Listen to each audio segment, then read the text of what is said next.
Good evening, everyone. If low quality video really annoys you, then please stop watching this video and just listen to the audio of this video, because this is just a special supplemental podcast episode. In fact, it's not even going to be uploaded on iTunes. I promised my Snapchat followers and my Instagram followers I was going to make a supplemental YouTube video to the stories I posted this morning. So this is it. So today I'm going to make a really quick, unofficial podcast episode. So this isn't officially going to be uploaded on iTunes, although it's going up on YouTube, as I told my Snapchat followers, and I was going to expand upon a story that I posted on Snapchat, ID SK Wealth Academy, and also on Instagram. My ID there is John_SK Wealth Academy. Before I start, actually, I just want to acknowledge the people that commented on my last official Tao of SK Wealth Academy podcast, and thank you so much for your kind words of support. I really do appreciate it. It does mean the world to me, especially since I'm going to get off of YouTube permanently very, very shortly, probably within 2 or 3 more videos, and that'll be it. And for those of you that don't know or just listening to this, the reason I'm doing this is because, number one, I'm sick of Google, which owns YouTube, censoring me all the time, because now I don't even get 1,000 views per video, and I used to get anywhere from 10,000 to upwards of 80,000 views per video when I had 1/3 the subscribers. So I have like 31,000 subscribers. I was getting a lot more views actually just with 5,000 or 10,000 subscribers than I am now. So that's one reason I'm going to give this up. And as well, Google is so ridiculous that the moment I upload a new YouTube video, before I have even changed the setting from private to public, I mean, literally the moment it's been uploaded, they demonetize it and say that advertisers have found my content unfriendly. And so, if I write them and explain why, then they will actually monetize it. But I can't play these childish games, because, as you know, Google said they want to give one correct answer to every inquiry on the internet search engine. So I encourage all of you to use startpage.com or duckduckgo.com and get off of Google. Stop supporting these brown shirts that want to mind control us and just give us one correct answer to every question, even when there could be a multitude and a diversity of answers. They have actually said, the founders of Google, that they want to give one correct answer to every search on their search engine. And who dictates what the correct answer is? Especially for some questions, there is no correct answer. So that is quite scary to me. And also, for those of you that might be able to empathize, I always use license-free Creative Commons music in my intros and outros, and Google all the time allows people to mark my videos for copyright infringement when there is none, because I've contacted the creator of this music and he says, fine, it is license-free Creative Commons.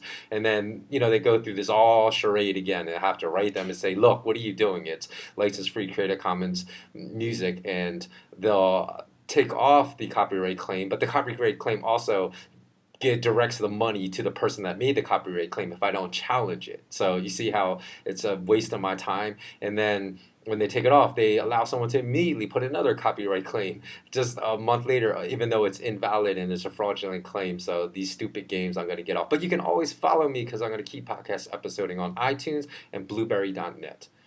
I've been speaking a lot on those 2 forums about the upside down paradigms we have today, as far as how the justice system fails to dole out justice in a lot of instances, and it in fact conspires with the criminals to aid and abet the criminals and ensure the criminals never go to jail. And in the medical and pharmaceutical industries, we have a lot of doctors prescribing medications that make people sick instead of healthy. So we have an opioid crisis, which I spoke about in my IG story, and in the United States, in which the opioid deaths actually exceed in total the total amount of overdose deaths in the United States from all illegal drugs combined. So you have basically what's pharmaceutical grade legal heroin in the form of Oxycontin and other opioids, just killing people left and right, and nobody cares, because they say it's legal. It's the pharmaceutical industry is making it. It's not heroin, even though it is. It's chemically identical to heroin. So. And you even have, I'm a huge UFC fan, you have had UFC fighters that have spoken about when they were suffering from injuries, the first thing the doctor tried to give them is an opioid, and a very strong opioid as well, that could get them hooked on a painkiller. And they say, what are you doing? What is this? I'm not going to take this painkiller. Even, actually, I had old martial arts injury that acted up and I had problems sleeping. And the doctor even asked me, he's like, how is the pain? I said, the pain is bearable. I can deal with the pain. And he still tried to prescribe me like a really strong painkiller. I didn't know what it was, but when I looked it up online, when he sent me to the hospital pharmacy to get my prescriptions filled, I told the pharmacy, I was like, give me one out of these 4 meds because this is just ridiculous. I don't need the other 3 meds because I looked them up. And, my friends would say, hey, why are you so paranoid? Why are you looking that up? And I said, because you guys are the zombies that are not thinking for yourselves and just taking whatever your doctor gives you because you think your doctor is looking out for your best interest. When a lot of time the doctor is just looking out for self and he's looking out for the hospital, trying to maximize the profits of the hospital. And because I'm not even lying, 3 of those 4 medications that the doctor prescribed me, I did not need because they all had to do with like some type of painkiller. And I told the doctor specifically, I do not need painkillers. And he just tried to slip it in just to make more money. So this is like type of ridiculous upside down paradigms I'm talking about. So what does this have to do, for those of you that didn't look at my Snapchat story or my IG story today? Well, the story I posted was about 6 traders who were just arrested for manipulating the gold market. And I'm going to call them out because I feel you should call them out by name because these people are so criminal. So there's Krishna Mohan from New York City, Zhongsheng Zhao, not sure if I'm pronouncing that name right because it's a Chinese name, from Australia. I don't know what bank he worked for. Actually, they said they worked for 3 banks: United Bank of Switzerland, HSBC, and I believe Deutsche Bank was the last one. James Vorley from the UK, Cedric Chanu from the UAE, Jitesh Thakkar from Illinois in the United States. So I just like to call those 6 traders out. But some people actually. Some people brought this to my attention. They saw it before I did, even though the story is released early this morning. And here's the thing. It's not great. And I'll tell you exactly why it's not great. First of all, this is old news. These people should have been thrown in jail for a very long time, years and years ago, because they're committing criminal acts. Because this time they actually admitted they were spoofing the gold futures markets to drive the price of gold down. So if you don't know what spoofing is, I've actually written lengthy blogs about exactly what spoofing is. But it's basically when traders are going into the futures market and agreeing to sell gold at a certain price, gold futures contracts at a certain price, or buy gold futures contracts at a certain price, and it's illegal to pull your bids at whenever you place it to sell or to buy gold futures contracts. And then the traders would just actually put out these fake ask and bid prices, right, just to kind of get a temperature for what the market was. And then when an actual, say they're agreeing to sell a gold futures contracts at a certain price, and when somebody actually wants to buy, it's supposed to be matched, and by law it's supposed to execute, but they will pull it. And then they, at certain times, because they see certain stops and bids in the market, because I said, again, all the trades of clients are transparent, so it's like you're playing poker with all your cards face up in this industry. So the bankers will see that, and then they could actually create waterfall declines down in price very, very easily because they create a vacuum and they create a decline in prices very rapidly that's artificially created. So I'm not really sure if I explained that. I know exactly what spoofing is, but if I didn't explain that properly, if that was confusing, I really apologize. But just go search my blog at smartknowledgeu.com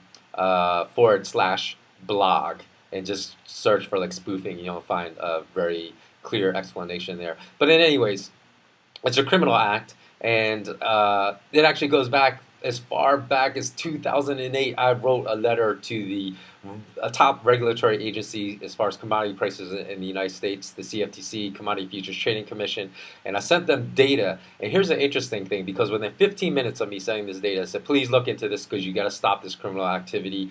And I basically sent them data that showed how the markets were being spoofed. I received a message back, a text message within 15 minutes from a commissioner on the CFTC saying, "Oh, this is really great data. Thanks so much for sending it. I will bring this up at the next meeting and let you know how it goes." And he sent me a formal letter days later saying, "We looked at the evidence you sent. There was no evidence that any U.S. bankers are engaged in spoofing." He didn't use the word spoofing at the time. He said manipulating gold prices lower. And he said, "In fact, you should go look to the Chinese bankers because they're the ones that are likely to be manipulating gold prices." So that was explained. And this, I brought this up in 2008. That's more than 9 years ago. And for my troubles of exposing the truth and putting it out there, I received a tremendous amount of clapback against me personally, with personal attacks against me and my financial situation. I don't really want to go into it and talk about that much, but it certainly did put my whole livelihood at risk by exposing that. Because once the commissioner never did anything publicly, and he just sent me back this bogus reply saying, "Oh, they really looked into it and there's no evidence of any type of criminal activity," which is ridiculous because 9 years later they're all admitting that they're doing it, and they're paying fines. And why I say this is not big news is because they got fined several $1,000,000. The companies, the banks they work for. Who cares? That's like probably an hour or 2 hours worth of profits for these banks. It's not going to stop them from committing more crime. And in fact, they're letting the biggest perps walk, the biggest perps in the world as far as spoofing gold and silver prices lower are U.S. banks, New York bankers, and London bankers. And you realize all the bankers that got prosecuted were foreign banks. I mean, I'm just speaking as an American, saying they're not U.S. banks by foreign banks. They're so international banks, but one was a Swiss bank, one was a German bank, and what was the last one? I said UBS, Deutsche Bank, and HSBC, the other one. Well, that's really a British-run bank, but Hong Kong, Shanghai Bank, although the Brits really went in to run that bank to capitalize on the opium trade in China. So that started out as a drug bank, as a matter of fact, and actually started out like hundreds of years ago, but it still is today. It's still a drug bank because they were caught laundering billions and billions of dollars for the I believe it's the Mexican drug cartels. I believe it was the Sinaloa drug cartel. Don't take my word, but I think it was the Sinaloa drug cartel. But in any instance, so the funny thing is, there at the time too. I put this out on blessed this out on Front Street in 2008, and I'll put the link below if you want to look in the show notes of the YouTube video that I'm uploading. I'll put the link if you want to go look at my blog post. I'll put the link to this article if you want to go see this article appeared on Zero Hedge, and if you want to see my actual letter to the CFTC commissioner in 2008 and his actual response to me, in which he denied there's any criminality. Of course, it is all coming out that of course there was criminality going on. So that makes me think the regulators are co-conspiring with the criminals, aiding and abetting and helping them, and not only that, covering their tracks and letting them get away when they realize and when they find evidence of criminal behavior. They're not even looking the other way. I think they're helping them cover the tracks. So I have no respect whatsoever for these regulators. And that's why part of my upside down paradigm, when there's no justice in the justice system, it's just us. Except we're not us. The us is the wealthiest people in the world. So it's just them, really. And that's how a lot of the justice system works, and it's crazy. And and even the billionaires came out and tried to make people like me. I think I was very alone back in 2008 when I was saying this stuff. I was just maybe one of a handful of people in the world trying to call out these bankers for doing these things, because the billionaires heaped ridicule. So other people who may have known about this, like me, were too scared to come forward and say anything, because people like Bill Gates, Warren Buffett, even I'm going to call out Doug Casey, because Doug Casey's always said there's no gold manipulation. That's just a bunch of idiots and tin foil hat wearers just coming out trying to make a mountain out of nothing. And now, I say that these people always were self-serving of their own interests, and that always had ulterior motives to mislead people by denying this stuff, because these people, now that there's indisputable evidence, in fact, in the form that the bankers have admitted that they did this, and that they're admitted guilt in paying the fines. Before the 2008 financial crisis, they were allowed to not admit guilt, even though they're guilty. They didn't have to publicly admit guilt in court. Now they got to admit guilt in court. So they're admitting guilt. And you know how I know people like Doug Casey who I have no respect for, because I would say I respect him because I know he's a smart person. So I know he understands